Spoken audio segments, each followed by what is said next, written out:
ನನ್ನ ಹೆಸರು ಭಾರತಿ ಅಂತೇಳಿ. ನಾನು ದಾವಣಗೆರೆಯಿಂದ ಬಂದಿರೋದು, ಬಟ್ ನಾನು ಸ್ಟೇಯಿಂಗ್ ಆಗಿರೋದು ಬೆಂಗಳೂರಲ್ಲೇ. ಅದು ಪರ್ಸ್ನಲ್ ಸರ್, ಬಟ್ ಡಿಸ್ಕ್ಲೋಸ್ ಮಾಡೋಕ್ಕಾಗಲ್ಲ. ನನಗೆ ಅದೇ ನಾನೇನೋ ಅಂದ್ಕೊಂಡಿದ್ದೆ ನನ್ನ ಪರ್ಸ್ನಲ್ ಲೈಫಲ್ಲಿ ಏನೋ ಒಂದು ಆಗಬೇಕು ಅಂತೇಳಿ. ಆವಾಗ ನನಗೆ ನಾನು ಹಿಂಗೆ ಯೂಟ್ಯೂಬಲ್ಲಿ ನೋಡ್ಕೊಂಡ್ಬಿಟ್ಟು ಒಂದು 6 ಮಂತ್ಸಿಂದ ಹೋಗ್ಬೇಕು ಅಂದ್ಕೊಂಡಿದ್ದೆ.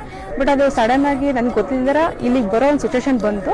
ಸೊ ಯಾವತ್ತೂ ನಾನು ಕಾಯಿ ಕೊಟ್ಟಬೇಕು ಅಂತಲೂ ಕೂಡ ಅಂದ್ಕೊಂಡಿರಲಿಲ್ಲ.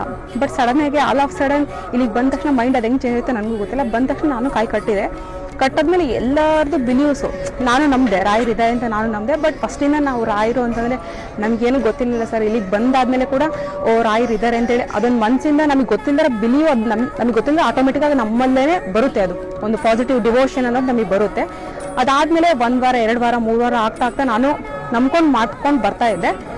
ಬಟ್ ನಾನು ಸ್ವಾಮಿಗಳನ್ನ ಕೇಳಿದೆ, ಸ್ವಾಮಿಗಳೇ ನಾನು ಈ ಥರ 1 ವಾರ 2 ವಾರ 3 ವಾರ ಹಿಂಗೆ ಮಾಡ್ಕೊಂಡು ಬರ್ತಾ ಇದ್ದೀನಿ, ಬಟ್ ನನಗೇನು ಗೊತ್ತಾಗ್ತಿಲ್ಲ, ನನಗೇನು ಒಂಥರ ಬ್ಲಾಂಕ್ ಆಗಿಬಿಟ್ಟಿದ್ದೀನಿ ಅಂತ ಕೇಳಿದಕ್ಕೆ ಸ್ವಾಮಿಗಳು ಹೇಳಿದ್ರು, ನಿಮ್ಮ ಭಕ್ತಿಯಿಂದ ನೀವು ಮಾಡ್ಕೊಂಡು ಹೋಗಿ, ರಾಯರು ಏನೇನು ಮಾಡಬೇಕು ಅದನ್ನು ಮಾಡ್ತಾರೆ.